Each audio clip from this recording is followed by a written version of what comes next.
जय हिंद दोस्तों।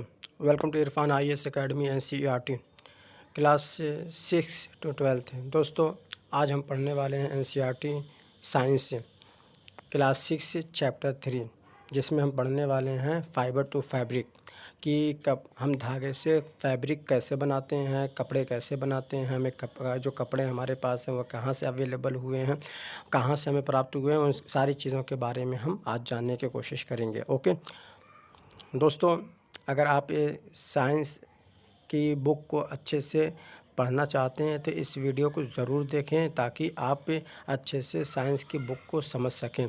मैं एक्सप्लेनेशन यहाँ पे लाता हूँ और अगर आपको पसंद आए तो आप इसको सब्सक्राइब ज़रूर कीजिएगा। ओके, तो चलिए इस पहेली और बूझो जो है आपका पीछे से नहीं छोड़ने वाली। पहेली बूझो ने जो है कि कंपटीशन स्कूल में जब हुआ था तो उन्होंने फर्स्ट प्राइज़ जीता और उसमें जो पैसे मिले थे उस पैसे का उन्होंने सोचा कि अपने पेरेंट्स के लिए कुछ कपड़े ख़रीदें।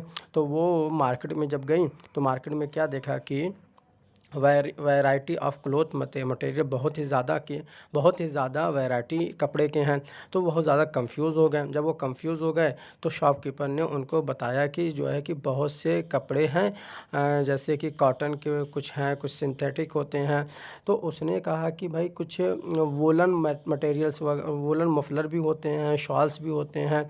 ओके, तो वो बड़ा कंफ्यूज थे, लेकिन धीरे धीरे उनको समझ में आने लगा कि हाँ कपड़े कई कई तरह के होते हैं, वैरायटी बहुत ज़्यादा कपड़े के हैं। तो there were many silk saris और बहुत से सिल्क साड़ीज़ भी हैं अवेलेबल हैं। तो पहली अनबूझो जो है उनको बहुत बहुत एक्साइटेड फील करने लगे। उसके बाद उन्होंने कपड़े को टच करना शुरू कर दिया और अलग अलग डिफरेंट टाइप के कपड़े उनको फैब्रिक समझ में आने लगा। तो उन्होंने कहा कि भाई हमें जो है कि वूलन मफलर और कॉटन साड़ी दे दीजिए। तो उन्होंने कॉटन साड़ी और वूलन मफलर ले लिया अपने माता जी के लिए। उसके बाद जब वो घर गए शॉपकीपर से शॉप के क्लोथ खरीद कर जब वो घर गए तो पहली और बूझों ने देखा कि बहुत से ऐसे भी फैब्रिक्स हमारे आसपास में हैं जो बिल्कुल अवेलेबल इसी तरीके से हैं, जैसे कि कोई शीट्स हैं, ब्लैकेट्स हैं। ओके, कुछ कर्टेंस हैं, कोई टेबल क्लॉथ्स हैं, टॉल्स हैं। ओके, इस तरह के कई जो है इनके पास से अवेलेबल थे, अलग अलग प्रकार के डिफरेंट प्रकार के उनके पास फैब्रिक्स अवेलेबल थे। इवन देयर स्कूल बैग्स, और उनके जो स्कूल बैग्स थे वो भी अलग अलग प्रकार के थे। गनी बैग्स वगैरह भी सम काइंड ऑफ फैब्रिक से बने हुए थे। They try to identify this fabrics.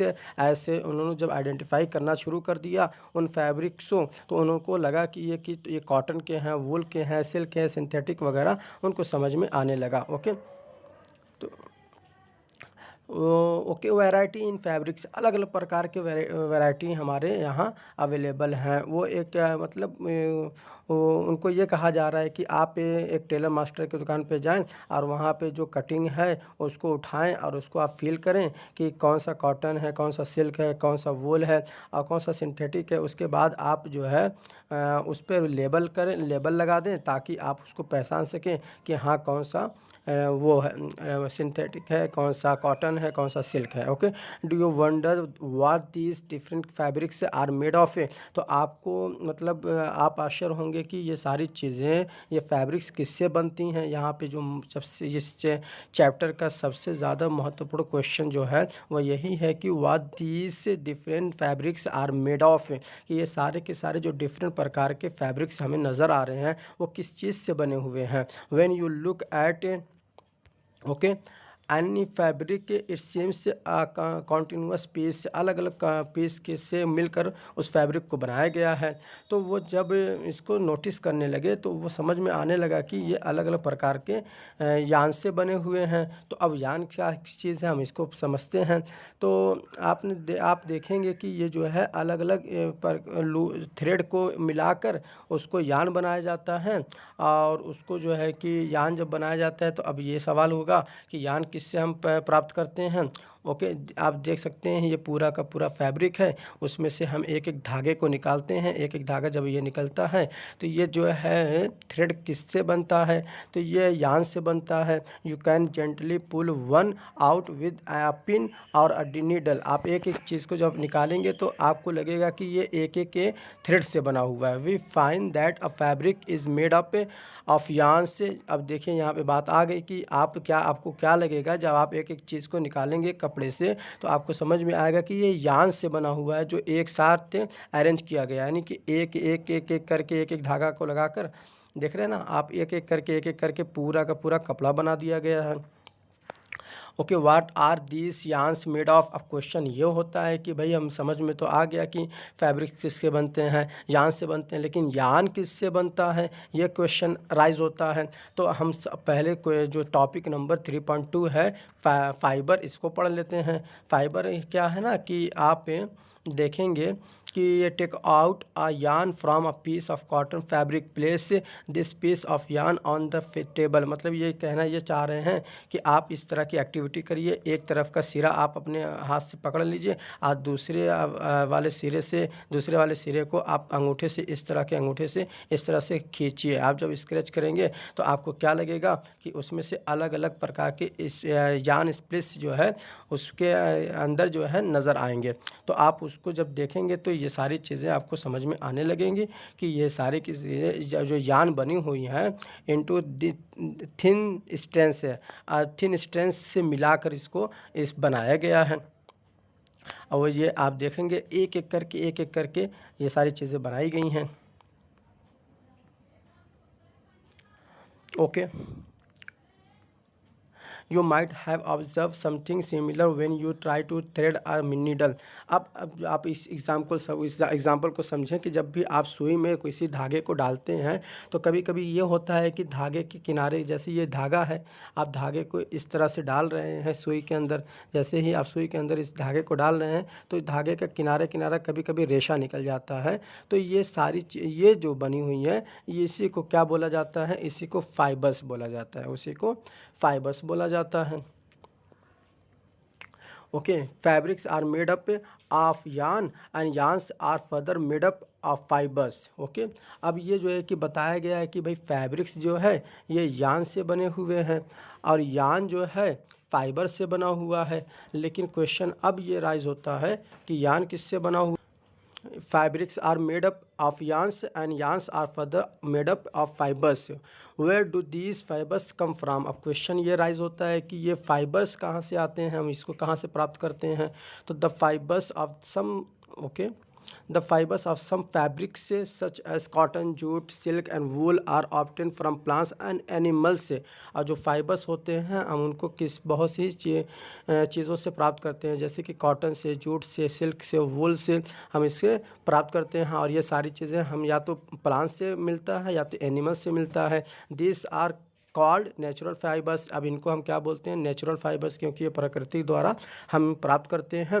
Cotton and jute are example of fibres obtain from plants. हम जो है प्लांट्स से इसको ऑब्टेन करते हैं, प्राप्त करते हैं। किसको, कॉटन को और जूट को।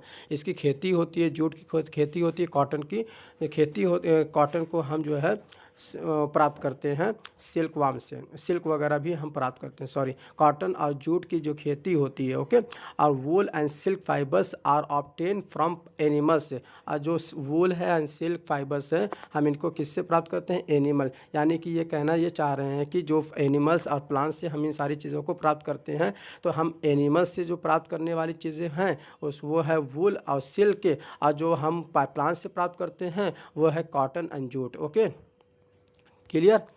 उसके बाद wool is obtain from the fleece of sheep of goat. और जो है कि शीप और गोट के फ्लीस से भी हम वूल को प्राप्त कर लेते हैं। It is also obtain from the hair of rabbits से। हम रैबिट्स के हेयर से, याक के और कैमल से भी प्राप्त करते हैं। Okay, silk fibre is drawn from the cocoon of silk worm.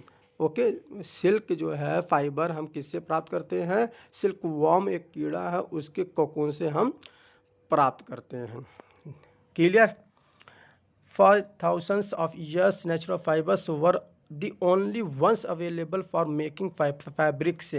हज़ारों साल पहले जो है नेचुरल फाइबर से सिर्फ एक ही चीज़ के लिए इस फैब्रिक को बनाने के लिए यूज़ किया जाता था। In the last 100 years also fibres are also made from chemical substances. अब कुछ हज़ार साल के बाद जो है, कुछ 200 सालों के बाद जो है के केमिकल सब्सटेंस से बनाना शुरू कर दिया गया, क्योंकि पहले हम जो कि एनिमल्स से सिल्क, जूट, कॉटन वगैरह को प्राप्त करते थे, लेकिन 100 सालों के अंदर अंदर हम केमिकल सब्सटेंसेस से प्राप्त करने लगे, जो कि ना प्लांट से प्राप्त किया जाता है ना ही एनिमल्स से प्राप्त किया जाता है। वो किससे, इसे क्या बोलते हैं, उसको सिंथेटिक फाइबर्स बोलते हैं। सम एग्जांपल इसके क्या हैं सिंथेटिक फाइबर के?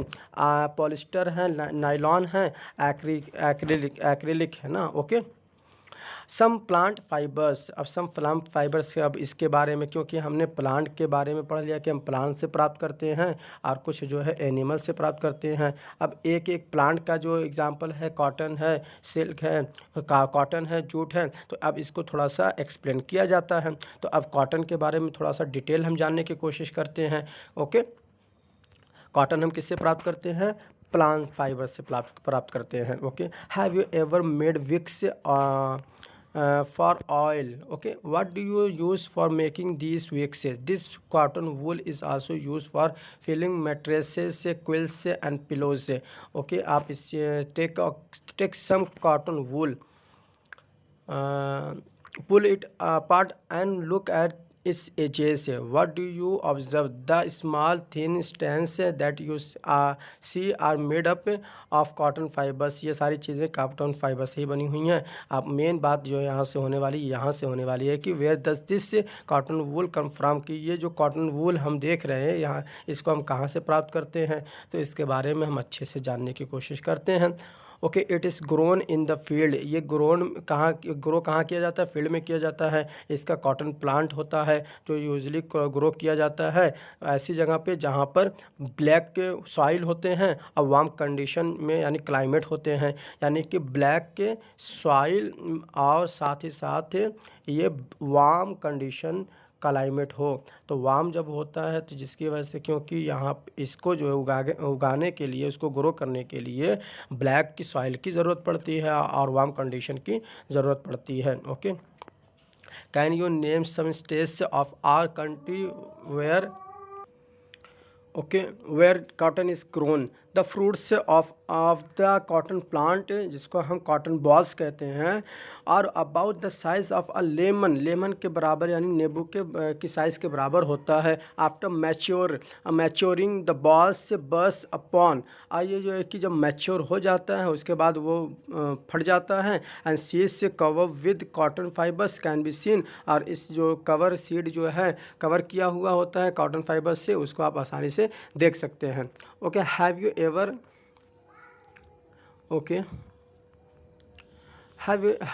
seen cotton field that is ready for picking?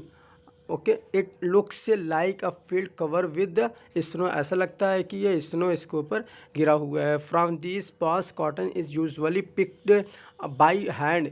और जो है कि अब इससे दिस बॉल्स से जब हम कॉटन को निकालते हैं तो किससे निकालते हैं? वो हैंड से हम इसको निकालते हैं, पिक करते हैं। Fibres are then separated. अब फाइबर्स को हम जो है सेपरेट करते हैं किससे? सीड से। किसके ज़रिए से? कॉम्बिंग के मेथड से। कॉम्बिंग करके हम इसको निकालते हैं। और this process is called ginning.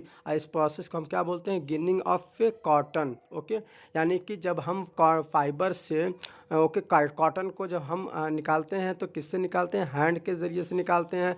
और फाइबर से को हम सेपरेट करते हैं सीड से, और उसके बाद इसको हम बोलते क्या हैं? इसको हम बोलते हैं कॉम्बिंग। और साथ ही साथ में इस प्रोसेस को क्या बोला जाता है? इस प्रोसेस को बोला जाता है ginning of cotton. Ginning was से traditionally done by hand. Ginning जो होता था वो हैंड के ही ज़रिए से ट्रेडिशनली होता था, लेकिन अब आजकल जो क्या है, मशीन का यूज़ होता है गिनिंग करने में। ओके, आप इस तरह इसको देख सकते हैं, ये गिनिंग ऑफ कॉटन, यानी कि इस तरह से गिनिंग कॉटन को फाइबर्स को निकाला जाता है। ओके, अब जूट के बारे में हम पढ़ेंगे कि व्हाट इज़ जूट, किस तरह से हम प्राप्त करते हैं। Jute fibre is obtain from the stem of jute. ये जूट का जो है प्लांट आप समझ सकते हैं, और इसका ये स्टम्प है। ओके, ये स्टम्प है, ये स्टम्प है, यहाँ से हम इसको निकालते हैं। कैसे निकालते हैं इसको थोड़ा सा और अच्छे से पढ़ लेते हैं। It is cultivated during the rainy season, और ये रेनी सीजन में इसको कल्टिवेट किया जाता है, यानी कि इसको बुवाई जो होती है रेनी सीजन में, क्योंकि उस वक्त हमें पानी की, इस जूट की खेती के लिए हमें पानी की बहुत ज़्यादा ज़रूरत होती है। In India jute is mainly grown in West Bengal, Bihar and Assam. West Bengal, Bihar and Assam में इसको मुख्य रूप से उगाया जाता है। The jute plant is normally harvested, जब भी इसको कब इसको निकाला जाता है, when it is at flowering stage, जब ये फ्लावरिंग स्टेज में आ जाता है, तब इसमें जब इसमें फूल वगैरह आ जाता है तब इसको हम निकाल लेते हैं। The stems of the harvested plants, जो हम हार्वेस्टेड प्लांट निकालते हैं उसको क्या करते हैं, उसको हम पानी में डुबो देते हैं कुछ दिनों के लिए। Okay, and stems rot and fibres are separated by hand. अब उसके बाद जब कुछ दिनों के बाद जब हम इसको पानी में डुबो देते हैं, कुछ दिनों के बाद स्टेम्स एंड फाइबर्स जो है उसको सेपरेट कर लेते हैं हाथ के ज़रिए से। ओके, ये आप तना देख सकते हैं, तना के ही ऐसे वो फाइबर्स वगैरह लगे होते थे, जिसके लगे होते हैं। जब इसको हम पानी में डालते हैं तो फाइबर्स स्टेम्स रॉट जो है बिल्कुल सेपरेट हो जाता है, और इसको हम हाथ के ज़रिए से निकाल लेते हैं। Okay, to make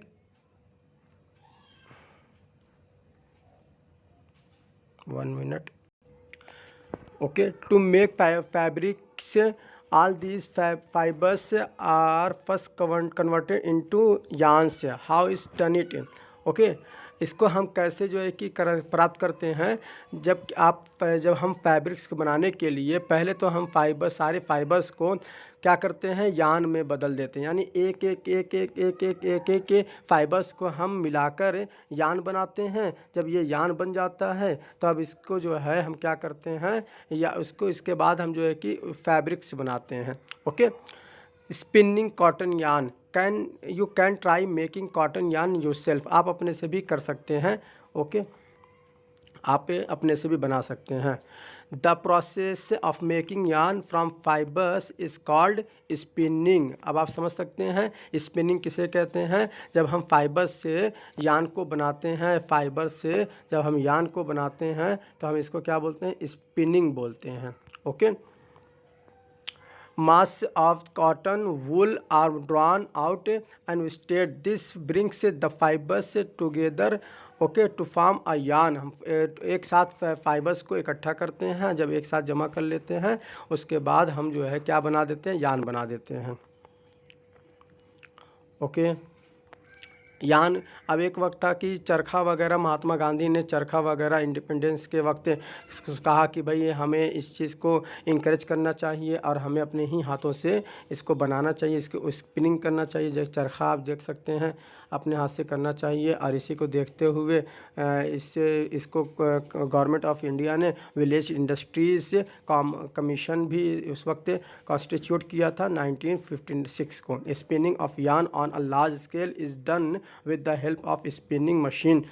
spinning of यान को जब स्पिन करना होता था, इसको हम किससे मदद से, मशीन की मदद से हम करते हैं। After spinning yarns are use for making fibres, और स्पिनिंग करने के बाद फिर हम क्या करते हैं, यान का यूज़ हम फैब्रिक्स बनाने में करना शुरू कर देते हैं।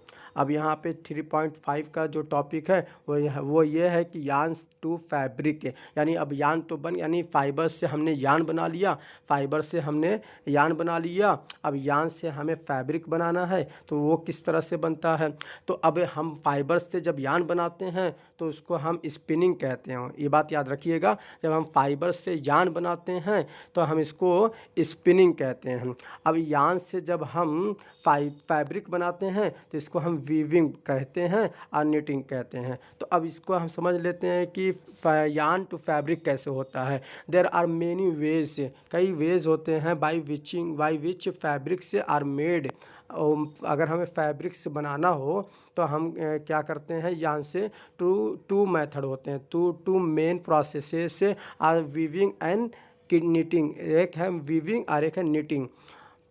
दो मेथड है, एक तो वीविंग है और एक निटिंग है। वीविंग क्या है?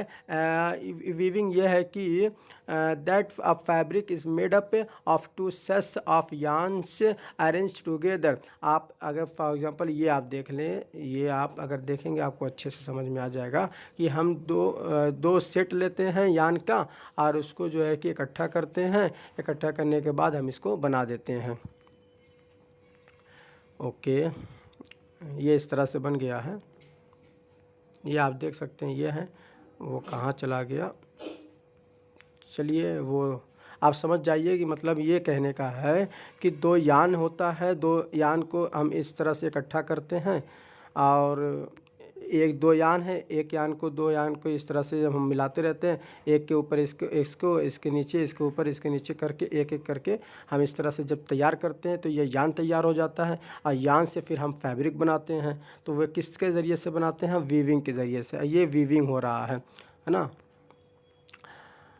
Try to weave some paper strips से। ओके, अब यहाँ पे ये बात आ रही है। हाँ, ये मैं कहना चाह रहा था। देखिए, आप इसको दो पेपर लेंगे और एक पेपर को एक लाल वाले को आप देख रहे हैं उसके नीचे डाला जा रहा है, इसको है ग्रीन वाले को इसके ऊपर डाला जा रहा है, फिर लाल वाले को नीचे डाला जा रहा है, ग्रीन वाले को ऊपर डाला जा रहा है। इस तरह से करके आप इस तरह का फाइबर्स बना लेंगे, फैब्रिक बना लेंगे। ओके ओके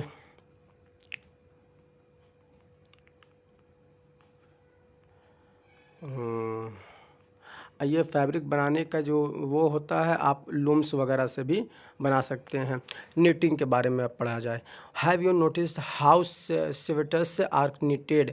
आपने देखा होगा कि स्वेटर को एक तिल से और दूसरी तिल रहती है उसको बुनते रहते हैं। इस तरह से हमारी माता श्री और भी लोग, हमारे घर के पेरेंट्स जो होते हैं वो इस तरह से काम करते हैं। इन निटिंग अ सिंगल यान, एक निटिंग में क्या होता है, सिंगल यान को लिया जाता है और लेने के बाद ये इस तरह से निटिंग की, देखिए निटिंग के ये प्रोसेस है। ये निटिंग का प्रोसेस यानी कि एक सिंगल यान इसमें लिया जाता है और एक इसमें से जो है कि फंसाकर इसको बनाया जाता है। Used to make a piece of fabric. Okay, have you ever pulled the yarn from a torn pair of socks? Okay, what happens? अब जब सॉक्स के देखते हैं तो सॉक्स में से अगर कोई धागा निकल जाता है, जब इसको हम धागा निकल जाता है, जब इसको निकालने लगते तो ये सारा का सारा निकलना शुरू हो जाता है। इससे समझ में आता है कि यान से जो है एक एक यान को मिलाकर हम क्या बनाते हैं, फैब्रिक्स बनाते हैं। Okay, weaving and knitting are use for making different kinds of fabric के। अलग अलग प्रकार के जो फैब्रिक होते हैं उसके ज़रिए से हम निटिंग और वीविंग को बनाते का यूज़ करते हैं। These fabrics are use for a variety of clothing items. Okay, history में हम चलते हैं। हिस्ट्री में 3.6 से ये टॉपिक है और इसमें क्या कहा गया है, history of clothing material. Have you ever wonder that what materials people use in ancient times for clothes? जो एंशिएंट टाइम में लोग क्या क्लोथ को कैसे पहनते थे, क्या इस्तेमाल करते थे। Okay, it appears that in those times people use the बाक एंड बाक का यूज़ करते थे, बिग लीव्स का भी यूज़ किया जाता था, ट्री के और एनिमल के स्किन का भी यूज़ करके वो अपने आप को ढक लिया करते थे।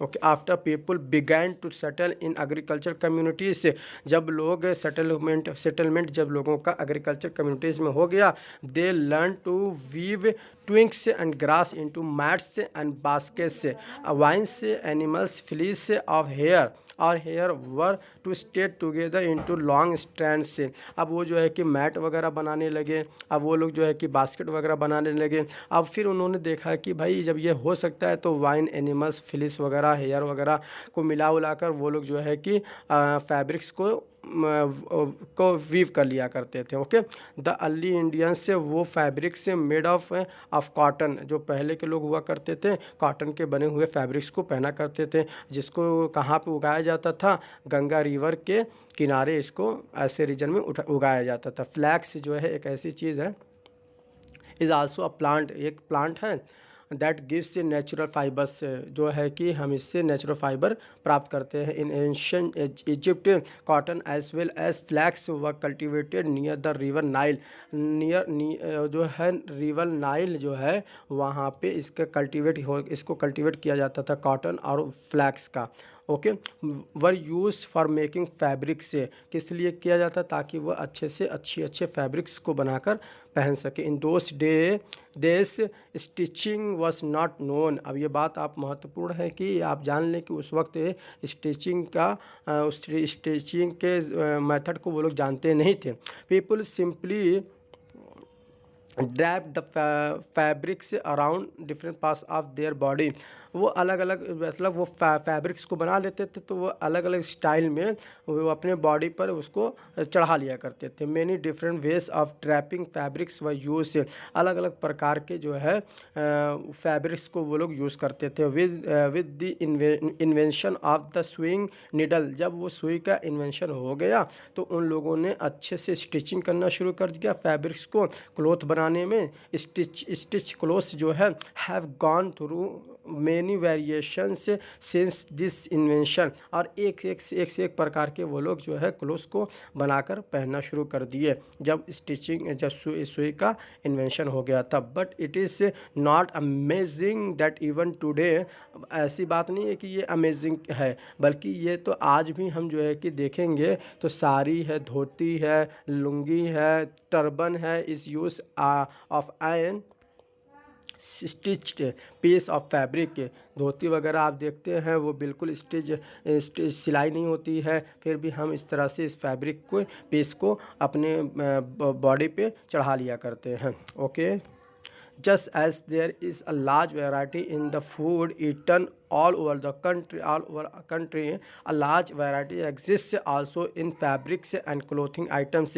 जिस तरीके से हमारे देश के अंदर अलग अलग प्रकार के खाना है, उसी प्रकार से हमारे देश के अंदर अलग अलग प्रकार के क्लोथिंग आइटम्स भी अवेलेबल हैं। अब यहाँ पे आप गौर से देखें तो पूरा क्रक्स है ये इस चैप्टर का। कॉटन जो है, कॉटन रॉल से क्या बनता है, कॉटन रॉल से क्या बनता है, गिनिंग होती है। गिनिंग से हम क्या बनाते हैं, फाइबर बनाते हैं। फाइबर जब तैयार हो जाता है उसके बाद हम स्पिनिंग करके यान बनाते हैं, और यान को जब हम फैब्रिक में कन्वर्ट करते हैं तो उसके दो मेथड होते हैं। एक तो आपका निटिंग का मेथड होता है और एक वीविंग का मेथड होता है। मतलब यहाँ पे ये है कि कॉटन रॉल से गिनिंग के प्रोसेस से हम फाइबर बनाते हैं, और स्पिनिंग के प्रोसेस से फाइबर को हम यान में तब्दील करते हैं, और यान को हम निटिंग और वीविंग के प्रोसेस से हम फैब्रिक बनाते हैं। ओके, ये चैप्टर यहाँ कंप्लीट होता है। अगर आपको पसंद आए तो आप लाइक ज़रूर कीजिएगा और इसको सब्सक्राइब कीजिएगा, बेल आइकन को ज़रूर प्रेस कीजिएगा ताकि हमारा नोटिफिकेशन आपको सबसे पहले मिल सके और आने वाले वीडियोस का आप पे फ़ायदा हासिल कर सकें। ओके, जय हिंद।